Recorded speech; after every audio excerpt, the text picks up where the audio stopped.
Good morning. Highs and lows of life on the road.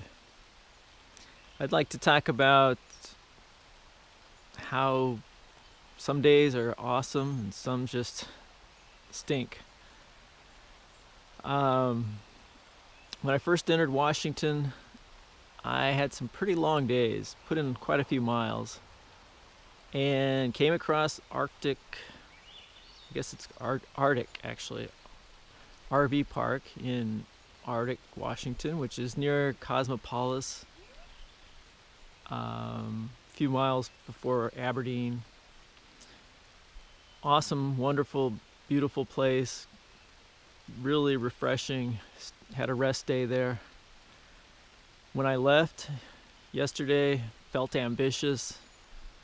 Rode about 45 miles on some good roads, some bad roads, decent climbs. Nothing really too crazy.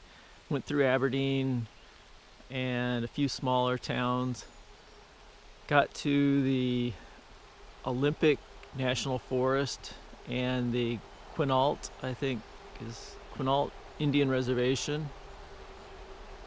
Pretty poor roads, a lot of debris and garbage on the shoulder, and got a flat tire. And it just happened to be the rear tire, which is, if it had been in the front two tires or the trailer tires, you could change it, just a few minutes. But because it's on the rear, you have to take everything off. It's just a lot of work. And the rear tire has a lot of weight on it, on the Trike. So was busy doing that, and some guy pulls over. I figured, hey, he's probably going to offer his assistance, hey, you need help with that. Because I, had all the tools out and the tire off, and everything was it looked kind of messy. So I thought he was going to help, but no, he just wanted to BS and wanted to look at my rig and tell me about his rides and, just really waste my time. And he just wouldn't leave, he just wanted to, tell me where to go and all this stuff. And just a real odd guy. And at that time I was actually happy that the dogs were barking at him. I just wanted him to leave so I could get done. So he finally did leave, and I got the tire changed. When the tire was off, I found out that the back tire is pretty much bald.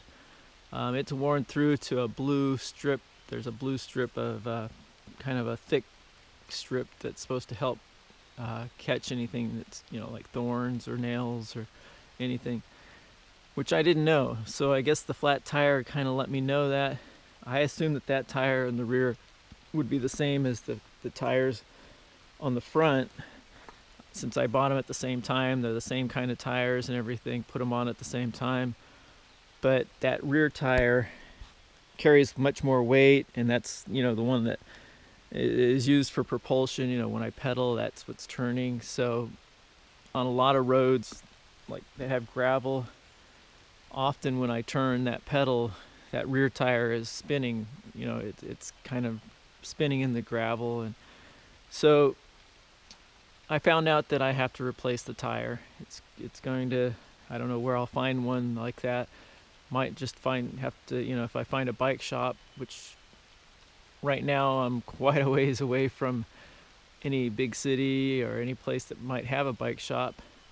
So I'm going to have to ride on that tire. I put a new tube in it, but I'm going to have to ride on that tire until I can find a bike shop where I can get another 20-inch tire to replace it. That's just kind of, it was late in the day. I rode another 5 or so miles. I think I put 52 miles in yesterday. I just figured I was going to have to do some stealth camping. Couldn't find any, there were no campgrounds. There are no campgrounds in this area, except maybe some national park campgrounds, which are pretty expensive. So went into, I think it was something park, Sharon Park or something park, a woman's name and then park. little town, a few stores, a few little, restaurants, things, little gas station. Everything was closing. So I ended up parking next to a post office, wrapped everything up, the dogs up, and just, sat there most of the night. And even a tribal, I think it was tribal police officer rode by. He didn't say anything, so I guess he was fine with it. I think he saw me earlier out on the road. But anyway, left there early this morning, about probably 6 o'clock, before anybody showed up at the post office or any of the stores or restaurants, little shops. Left there, put in a few miles, and then it started raining. So I pulled off this Forest Service road. There's the 101 down there, and parked underneath these trees, which have been pretty good at keeping the rain off, and fixed breakfast, fed the dogs, gave them a walk, and we've just been sitting here, hoping that the rain will stop, which it might not. It just looks like it might be going on all day. If it's like this, raining all day, maybe around noon, I'm just going to have to get out there and ride in the rain. I've got everything covered up, the dogs, my stuff on the back. Put some plastic bags on these, and this is kind of shielding much of where I sit. So it's kind of just one of those, ups and downs. I'm out in the middle of, I think I have quite a ways to get to the next big town, which might have a bike shop. It's called Forks. I think that's maybe 40 miles away. And then Port Angeles. And then from there, it's going to be a challenge getting to, I guess, Seattle, and then crossing the Cascades. And I look forward to crossing the Cascades and kind of the other side of the Cascades. It's drier, I believe a little flatter maybe in some areas. But right now we're just out in the middle of nowhere. This is a national park, Olympic National Park. And then also part of it is the Indian reservation.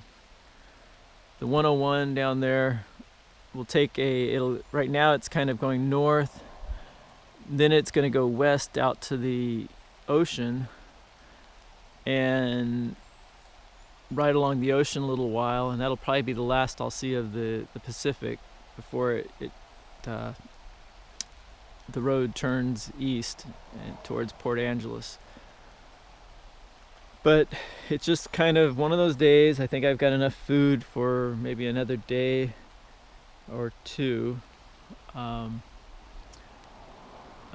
I believe that'd be enough time to get to a store, one of these little towns, or they might have a store or a market. And hopefully that rear tire down there will hold out.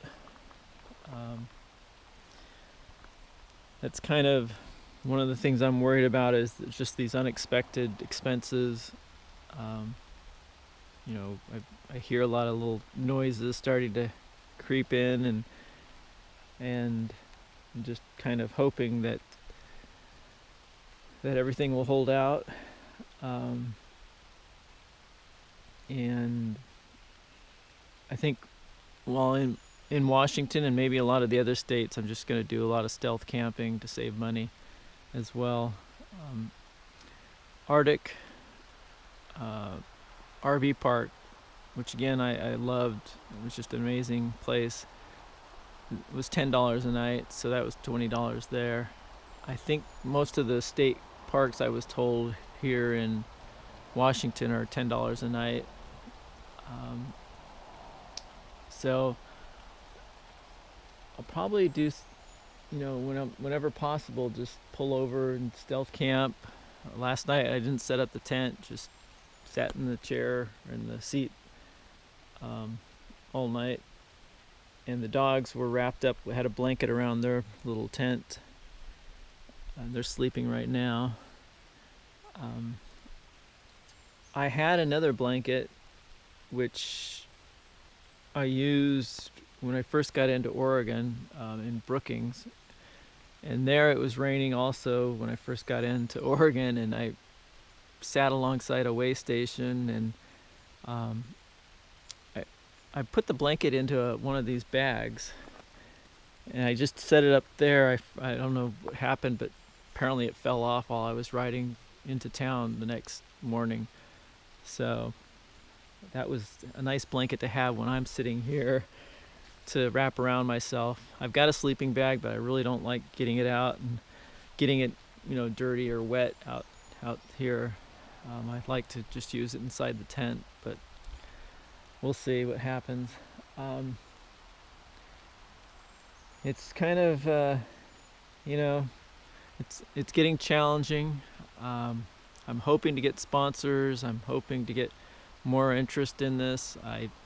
I'm Outside TV has a contest going on, which I posted on both my Facebook pages, and that I don't seem to be getting a lot of response from the people that are following me. All they needed to do is follow the link that I posted, and then once they just hit follow, and that gets more interest in my project with that contest, and that helps, if whoever wins that contest would actually be on Outside TV. I think it's Outside TV, and on their, I think, a cable show, which would drum up a lot more interest. But it doesn't look like I'm gonna that'll pan out. So, and by the time I post this video, which I don't know when, it probably doesn't matter anyway. So again, trying to get more sponsors or people to,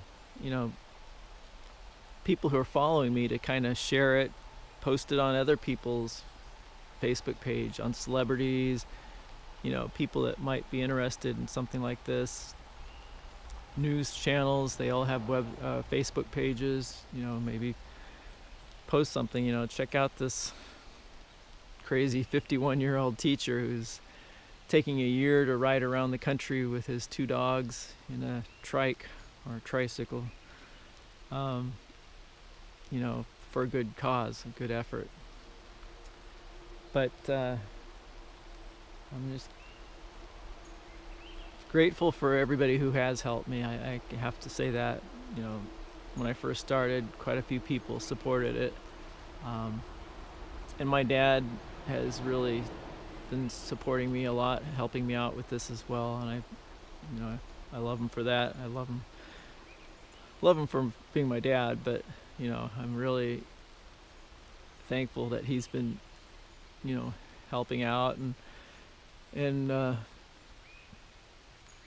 it's kind of been keeping me going. But if it comes to it, I'll rent a